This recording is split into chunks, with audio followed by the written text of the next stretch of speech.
Welcome to the Own Your Life podcast, where our goal is to help bring hope, healing, and peace by sharing our experiences and inspiring you to own your life.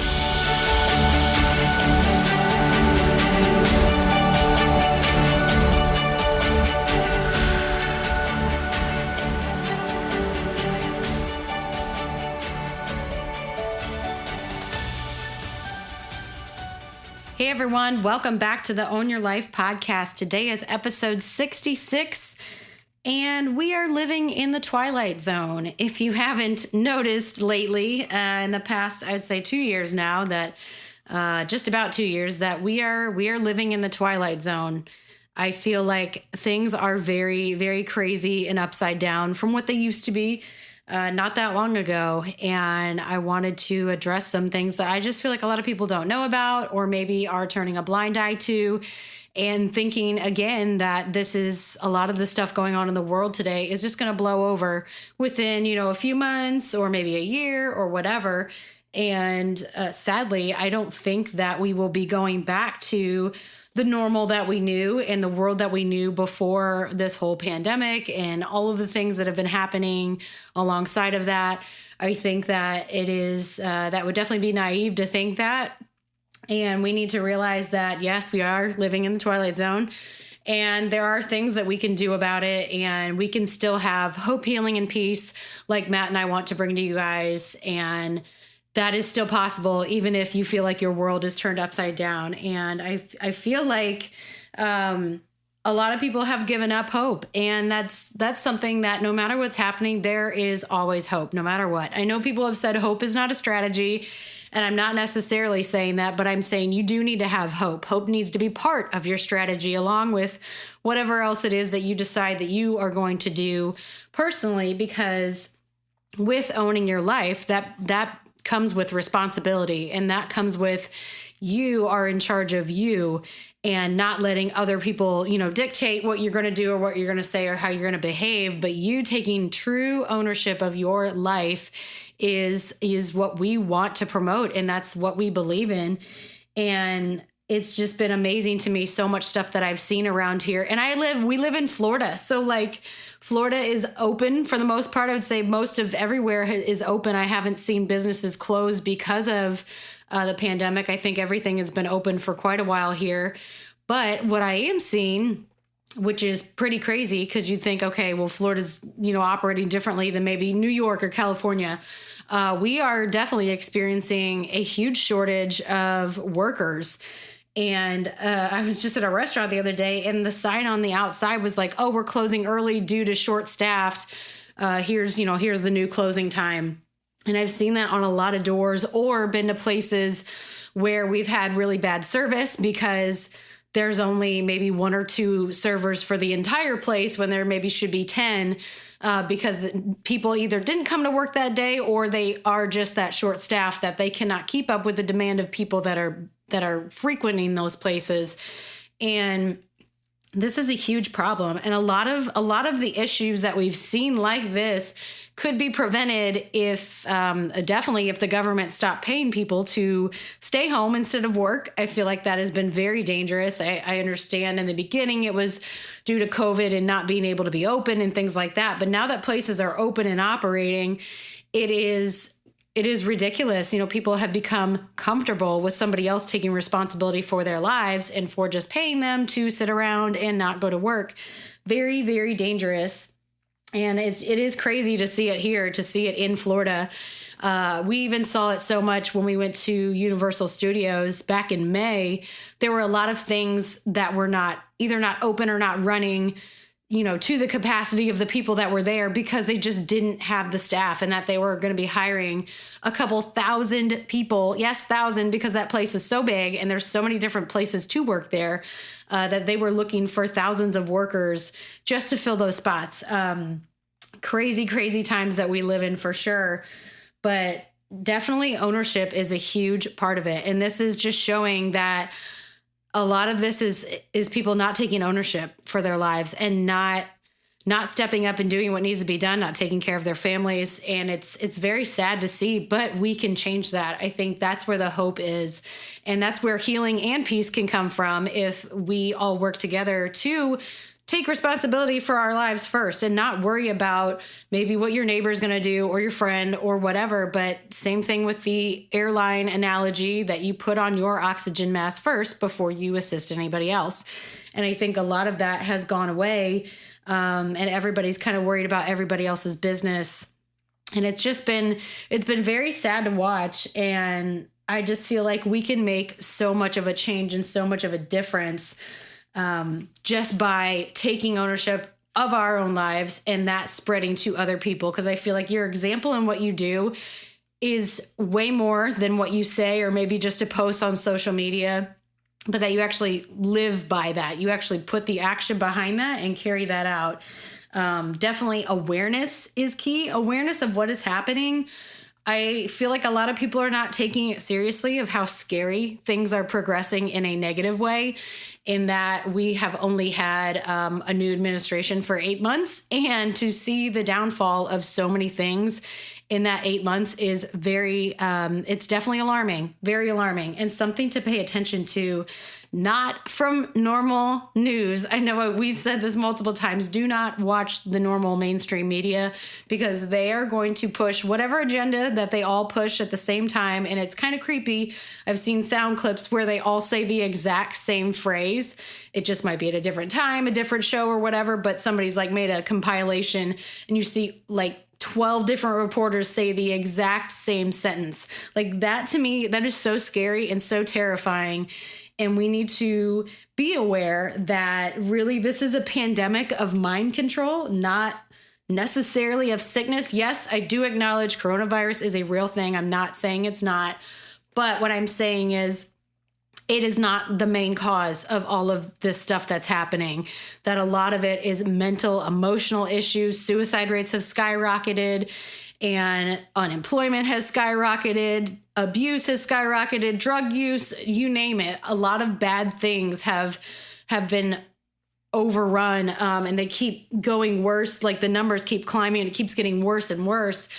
And I feel like a lot of this, and my church had said this too, that there is a huge spirit of narcissism and a spirit of depression that is just taking over pretty much the world, not just our country, but we've seen it in other countries, that it's taking over.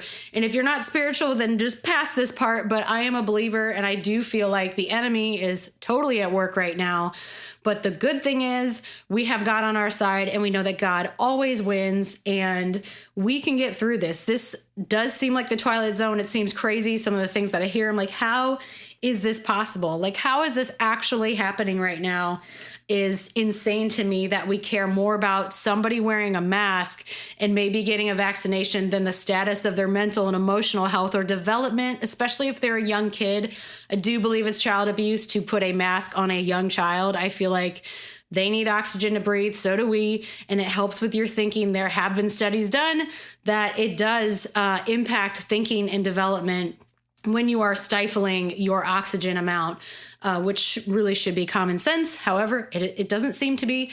And that is a huge problem. Like that is not okay. I'm fortunate enough that my stepson is old enough that he is in a place where that is not happening to him. And, he can make his own decisions and not have to deal with that than if I had, a 5-year-old that I couldn't help, because, they might not be old enough to figure out that they need to speak up for themselves and things like that. So it is ridiculous what is happening, but we can combat against that. And again, with the child and the math stuff at school, I would highly suggest look into homeschooling if that's something that is that you could do, because that is a way to combat the public school system and the things that are happening to your children that you probably don't agree with. Some of the things I've seen that are being taught are crazy, very disgusting, graphic things with like sex education and other things they're being taught about each other. I just totally don't agree with. And it's horrifying. I feel awful for anybody who's got a child going through that, because that's not something that they need to be seeing, learning, being exposed to. especially at the young ages that they're showing this. It's very, very scary. And I feel like if you're a parent, please be aware. Please take an interest in what your child is doing and what they're learning, whether it's at school or a daycare or even a study group or whatever they're doing. Just be involved in their life, not to where you're overly controlling of everything that they do, but being aware of what's going on, because I feel like awareness for everything that's happening is what we are lacking. So many people are just too trusting that the government has their best interest in mind, that maybe their employer has their best interest in mind, and not questioning anything, not researching anything. Again, not going to the mainstream media because they're all going to be saying the exact same thing so that they are consistent and you get the same message of fear across the board. But doing your own due diligence and looking at other areas and other things that you feel don't line up, and trusting your instinct and going off of what makes sense, because a lot of this that's happening doesn't make sense. It's just so bananas to me. Even going back to like the whole mask thing, if you put us back 5-10 years ago and you think, okay, everybody's going to be running around with this covering on their face and that's totally acceptable. And I know if I was told that, I would be like, you're out of your mind. That's crazy. That would never happen, especially in America. And here we are. This is happening. And I feel like when we initially did it, I was just so reluctant, and I still am. But I was just so against it. It just made me so sad, because we are made with a face for a reason. God wants us to be able to see each other and to read facial expressions off of each other. That's how we communicate. That's how we develop, especially if you're a younger kid. Like, you learn social cues from reading people's facial expressions and actions and things that they do. And not being able to see majority of your face is a huge issue, as well as the health problems of not being able to get enough oxygen, and just the cleanliness of the mask, which is really gross, because I've seen studies where they put them under a microscope and it's nasty what shows up on them, especially for the people that rewear their mask, which I'm sure is a lot of people that don't wash them, or the disposable ones. If they use it multiple times, you're obviously not going to wash that. So just thinking about that. And I also thought, okay, so bad guys in movies or Disney movies or characters or whatever usually have a mask on. They're usually covering their identity. Why? Because they want to get away with doing something bad. So subconsciously, like, that's what I envisioned when I first saw a ton of people with masks on. I thought, wow, we all look like robbers. We all look like somebody could just rob a bank or rob a store and nobody would care or nobody would know, because we all have a mask on, and that's perfectly acceptable when that is something that villains use. Like, we've seen it in movies and books and all kinds of stuff, that you want to cover your identity when you're doing something bad. So I just feel like there is something to that too, just to keep in mind. But another way that this is like the Twilight Zone, I just saw somebody preacher in Canada that's going to jail. I think it was for 5 or 6 years because they kept their church open. Which is crazy, because if you look back at, so this whole thing of when everything started to shut down, what didn't shut down? Target, Walmart, big box stores, liquor stores were open, strip clubs were open, all these places, the club was open, like all these places that, okay, with the department stores, that's different. You need supplies, whatever. But as far as like the liquor stores and the strip clubs and things like that, like none of that's necessary. That is not essential. You don't have to have that. But somehow that got to be open and churches had to be closed. Please, somebody explain that to me, because that to me makes zero sense at all. Why that happened and why there is such a huge attack on churches. Why are they so threatening? Why is that so scary to the government compared to like a liquor store? So just things to think about, things to be aware of. I would highly suggest, again, that just doing your own research, really informing yourself and being prepared. Not so much, I know my last podcast last week was about one day at a time, but being prepared to where you are ready if, I don't know, if we get locked down again for maybe a week or so. I have no idea what's going to happen. I don't know. I haven't heard of any lockdowns coming yet. But if that were to happen, do you have food on hand? Do you have gas in your car? Do you have cash if you need it? Do you have a safe with stuff in it? Whatever. But it's looking at that and making sure, is my family prepared if something were to happen? Because we don't know. We don't know with how things have been going. It really is one day at a time. It really is changing so rapidly that I feel like nobody could have foreseen this, of what's happening and how bad some things have seemed. Yet it is important to keep hope alive, and having the positive outlook on it, but still being aware, but not being so positive that you're naive to what's going on. You're like, oh, everything's great. I'm going to, be nice to everybody, and it's going to be wonderful, and everyone's going to be happy. Like, unfortunately, it's not that easy. I wish it was. I wish that we could give you the magic formula to everybody be happy and get along and play nice and all of that. But that is not how it's working. So with all of this, it's just really being aware and doing something about it. So like I've said before, if you can attend a school board meeting, especially if you're a parent of a child that goes to that school, I would say that's highly appropriate. And being aware of what's being taught to your kids, or if it's something with your employer and you don't agree, like, have that discussion. Like, my employer actually had put out that they are willing to talk about other people's viewpoints and whatnot. So I actually thought that was really great. I do feel like there are things that we can do and not just sit by and be spectators of what's going on, and to stand up and to be okay with the fact that you might make a friend or a family member upset, because at the end of the day, it is your responsibility for your life. It's not theirs. They can think what they want, and they probably will still love you. However, it is important to stand up for what you believe in, because like we've said before as well, that the freedoms you enjoy today may not be around by the time you have grandchildren, because they never existed. They will see them as never existing if we don't protect them today for them. And I think that's a lot of people's goal, is for their children and their children's children to have a better life than they did.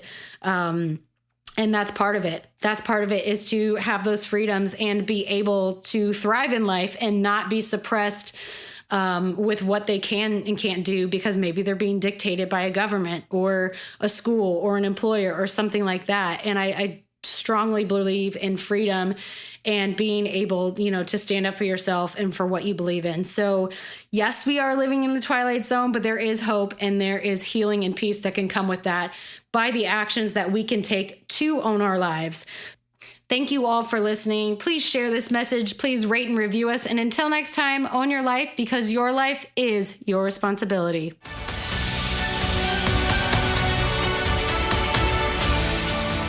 Thank you all for listening. If this added value to you, please click subscribe and rate and review us. You can also find us at Own Your Life Co. on Instagram and Facebook, and ownyourlifeco.com. And as always, own your life, because your life is your responsibility.